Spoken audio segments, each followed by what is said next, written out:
This is going to be great for Florida. Well, I'll tell you what, Sean, this guy makes de Blasio look like Ronald Reagan. And I remember when de Blasio was mayor, particularly during COVID, it sparked a absolute flow out of New York City and, yes, many into Florida, and eventually including even yourself. But, you know, we've absorbed a lot of people over the years. I think this guy's policies, soup to nuts, are probably the most radical left that I've ever seen of a major candidate in a big jurisdiction. And yes, it's the crazy economics, saying they're going to tax white neighborhoods more. But he also wants to abolish the NYPD. He doesn't want to send law enforcement to dangerous areas. He wants to send social workers. This is something above and beyond the destruction that New York City's already seen. But I'm telling you, I think I'm going to have to charge an entry tax or something because of this guy, because I don't know if we're going to be able to absorb everyone that's going to flee his poor rule if he gets in. He swears that if companies or corporations move out of New York and they move down to the free state of Florida, that he's going to follow them. If they do any business in New York, he's going to claim that they're a New York company. Can Florida defend itself from that?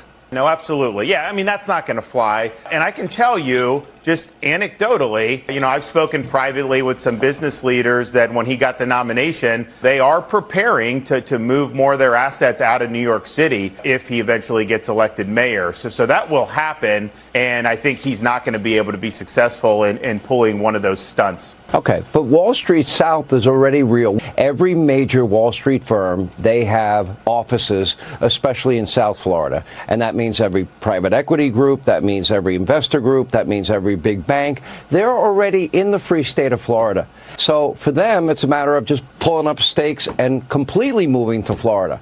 At that point, there will be no legal hold from New York City as far as I'm concerned. Your reaction, and if they do try to go after them, can Florida protect them? Yeah, well, I think you're right. I mean, you know, New York during Giuliani and those years was really a golden age for the city. And so a lot of those firms were kind of resistant to really embrace Florida. Then I think as the de Blasio years and the COVID insanity and all that, that really kind of was the limit. And a lot of them decided, hey, we need a big foothold in Florida. So they're at a much lower threshold to make those types of decisions now, given what's already happened. But yeah, we will do whatever we can to defend people against a communist mayor out of state. Of course we'll do that. We're not going to let him come in and spew his leftism in the free state of Florida. All right, tell us about Alligator Alcatraz. Well, it's the most secure illegal alien detainee processing and deportation center in the country. We've been working with President Trump's administration on illegal immigration from the time he got sworn in. We proposed to do this, but they approved it and said, okay, guys, get going, do this at this airport in the middle of the Florida Everglades.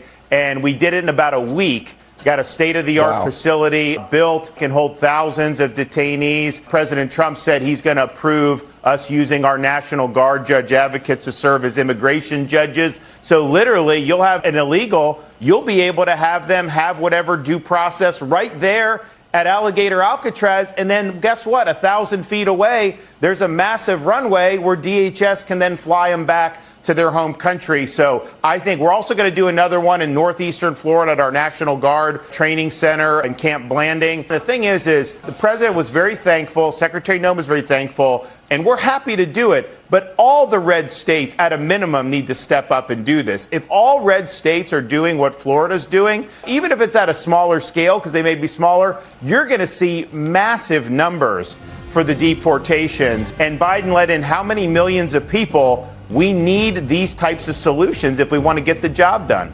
Oh, I can't believe you built that in like a week or 2 weeks. Unbelievable. I mean, it actually looks like a great, place. If you got to be in jail, might as well be in Florida. The weather's definitely better. Governor, thank you. Appreciate it.